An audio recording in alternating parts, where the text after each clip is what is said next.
Hello friends, welcome back to my channel magic moments. I hope आप सबकी pregnancy बहुत ही अच्छे से चल रही होगी।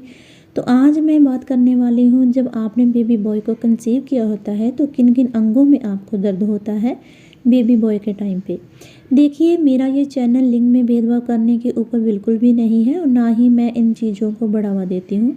मैं सिर्फ अपना पर्सनल एक्सपीरियंस शेयर कर रही हूँ। ये वीडियो बनाने का मेरा मेन मकसद है कि जिन महिलाओं को बहुत ज़्यादा जानने की उत्तेजना होती है कि मेरे क्या होगा बेबी बॉय या बेबी गर्ल, खास करके फर्स्ट प्रेगनेंसी में, क्योंकि तब हमको बहुत ज़्यादा चाह होती है कि हम किसी तरह ये अंदाज़ा लगा लें कि मुझे बेटा होगा या बेटी। फिर उसी के अकॉर्डिंग हम सारी तैयारियां कर लेंगे। लेकिन फ्रेंड्स, आजकल बेटियां किसी भी तरीके से बेटों से कम नहीं हैं। फ्रेंड्स, हमारी तो बस एक ही दुआ है कि अगर भाई है पहले से तो उसको एक बहन मिल जाए, और अगर पहले से एक बहन है तो उसको भाई मिल जाए।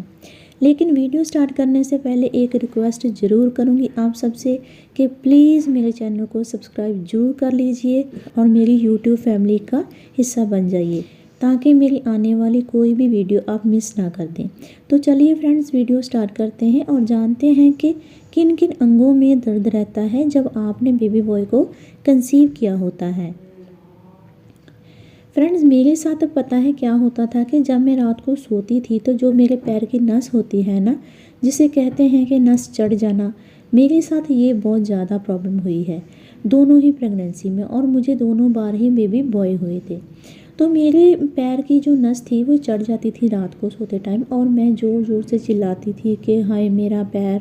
उसके बाद ना ऐसा लगता था कि जैसे अंगूठा जो है ना वो निकल रहा है पैर से, इतनी ज़ोर से दर्द होता था जब पैर की नस चढ़ती थी। और ये दर्द बहुत अजीब और बेकार सा होता था, और ख़ास कर चढ़ती थी मेरे दोनों ही पैरों में। कभी एक पैर की नस चढ़ती थी तो कभी दोनों पैरों की नस चढ़ जाती थी, तो बहुत ज़्यादा दर्द होता था। और मेरे साथ ये प्रॉब्लम पूरी प्रेगनेंसी तक रही थी। कभी महीने बाद हो गई, कभी हफ्ते में 2 बार हो गई, कभी बहुत टाइम बाद हुई, लेकिन मुझे ये प्रॉब्लम दोनों केसेस में थी। फिर मैंने डॉक्टर से भी पूछा कि ये प्रॉब्लम क्यों हो रही है मुझे, तो डॉक्टर ने कहा कि आपके हार्मोनल चेंजेस आने की वजह से ये सब हो रहा है। डॉक्टर ने कहा कि इसमें घबराने की कोई बात नहीं है। फिर कहीं जाके मैं टेंशन फ्री हुई कि चलो, इसमें टेंशन की कोई बात नहीं है। तो मेरे केस में एक लक्षण ये था, दूसरा लक्षण जैसे बोला जाता है कि, और ये मेरे केस में भी था, बैक पेन होना। मेरी कमर में बहुत ज़्यादा दर्द रहता था फ्रेंड्स, बहुत ज़्यादा। जब मैं थोड़ा काम कर लेती थी तो जैसे आपने पोछा लगाया, झाड़ू लगा रहे हो बैठ के, जब एकदम उठते हो, जैसे कपड़े वॉश किए तो बैठ के करते हो, और एकदम जब उठते हो तो कमर में ऐंठन सी आ जाती है, कमर में पेन रहता है, ख़ास करके स्टार्टिंग के दिनों में ही। वैसे तो बैक पेन जो होता है वो रियल में शुरू होता है 7वें 8वें महीने के बाद शुरू होता है, क्योंकि क्या होता है कि वेट गेन हो जाता है पेट का, और जो वेट गेन होता है ना वो बैक पर जाता है हमारे, तो उससे हमारा बैक पेन होता है। और इसका साइंटिफिक रीज़न ये है कि हमारा वेट गेन हो जाने की वजह से ही हमारा बैक पेन स्टार्ट होता है, क्योंकि पेट के वेट गेन का प्रेशर जो है वो बैक पर ही ज़्यादा पड़ता है, तो इस वजह से बैक पेन होता है। लेकिन अगर आपको स्टार्टिंग से ही बैक पेन की प्रॉब्लम है तो ऐसा बोला जाता है कि उन महिलाओं को बेबी बॉय होता है। जब ये मैंने अपने घर में बताया कि मेरे बैक पेन बहुत ज़्यादा होने लगा है, तो मेरे घर वालों ने ही मुझे बोला था कि मुझे बेटा होगा। लेकिन मैंने उनकी बात पर ध्यान नहीं दिया, क्योंकि मुझे लगता था कि शायद मेरे अंदर कोई प्रॉब्लम होगी तभी मेरे इतना बैक पेन हो रहा है। फिर मैंने अपने डॉक्टर से पूछा तो मेरे डॉक्टर ने बोला कि शायद आप ज़्यादा काम कर लेते हो, उससे भी बैक पेन हो जाता है।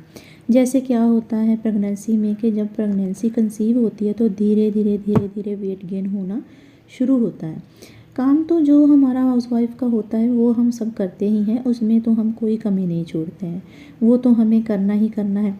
तो डॉक्टर ने मुझे यही बोला था कि जब आप काम करते हो तो उसमें थोड़ा रेस्ट दे दिया करो अपने आप को, और फिर बाकी का काम किया करो, ताकि आपका बैक पेन जो है वो थोड़ा कम हो जाए। तो फिर मैंने ऐसा ही किया, जैसे मैंने झाड़ू लगाया, कपड़े धोए, तो उसमें मैंने थोड़ा रेस्ट कर लिया और फिर से काम को करना शुरू कर दिया।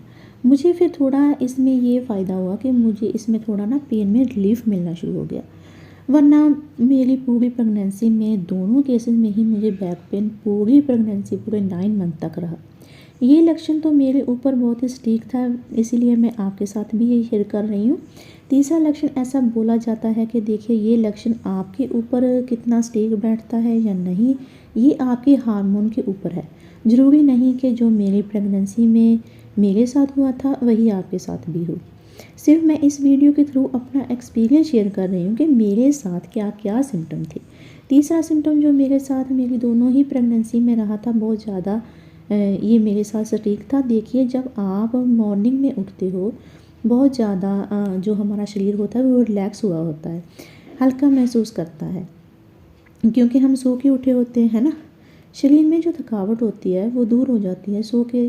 तो ऐसा बोला जाता है कि जिन महिलाओं को सुबह सुबह जैसे आप उठो, तो मॉर्निंग सिकनेस की बात नहीं कर रही हूँ मैं सर दर्द की बात कर रही हूँ। तो आपको सर में दर्द, मीठा मीठा सर दर्द हो रहा है, आपको हेडेक हो रही है, तो बोला जाता है कि उन महिलाओं को बेबी बॉय होता है।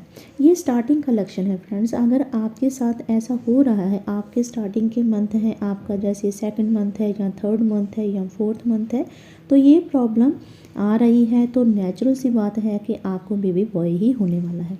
लेकिन ये आपके साथ सटीक हो या ना हो, ये मैं पक्का नहीं कह सकती, क्योंकि सिर्फ ये मेरे केस में था, ऐसा बहुत सारी महिलाओं को भी हुआ होगा। जिनके साथ ऐसा होता है उनको ट्रस्ट हो जाता है फ्रेंड्स। देखिए जो चीज़ मेरे ऊपर सटीक होगी, मुझे तो उसी पे ट्रस्ट होगा, है ना। तो ऐसे जो चीज़ आपके ऊपर सटीक होगी, आपको उसी चीज़ पर ट्रस्ट होगा। तो मुझे इस चीज़ पे ट्रस्ट है कि अगर हेडेक होती है, खासकर मॉर्निंग के टाइम पे, क्योंकि इस टाइम हम बहुत ज़्यादा रिलैक्स हो जाते हैं, सोकर उठते हैं, तो फिर भी अगर सर में पेन हो रहा है, लेकिन इस टाइम हार्मोन चेंजेस होने की वजह से ही ऐसा होता है। लेकिन 3 महीने के बाद ये प्रॉब्लम अपने आप ही कम हो गई थी धीरे धीरे। बाकी आपको क्या होगा ये भगवान के हाथ में है, वो जो भी देंगे वही आपके लिए सही होगा। ये जो 3 निशानियाँ फ्रेंड्स मैंने आपको बताई हैं, ये बड़े बुजुर्गों का मानना है। बहुत पुराने समय से ये बोला जाता है कि अगर आपको इन 3 अंगों में दर्द रहता है तो बहुत सारे चांसेस हैं कि आपको बेबी बॉय ही होगा। तो आज की वीडियो में फ्रेंड्स बस इतना ही। आई होप कि आपको ये आज की वीडियो पसंद आई होगी। अगर पसंद आई है तो प्लीज़ आप सबसे एक रिक्वेस्ट है कि प्लीज़ मेरे चैनल को सब्सक्राइब ज़रूर कर लीजिए और मेरी यूट्यूब फैमिली का हिस्सा बन जाइए। आप सभी का तहे दिल से स्वागत है। तो फ्रेंड्स आपकी और आपके बेबी की अच्छी हेल्थ की कामना करते हुए मिलते हैं अगली वीडियो में। तब तक के लिए बाय बाय। अपना ख्याल रखिए और टेक केयर।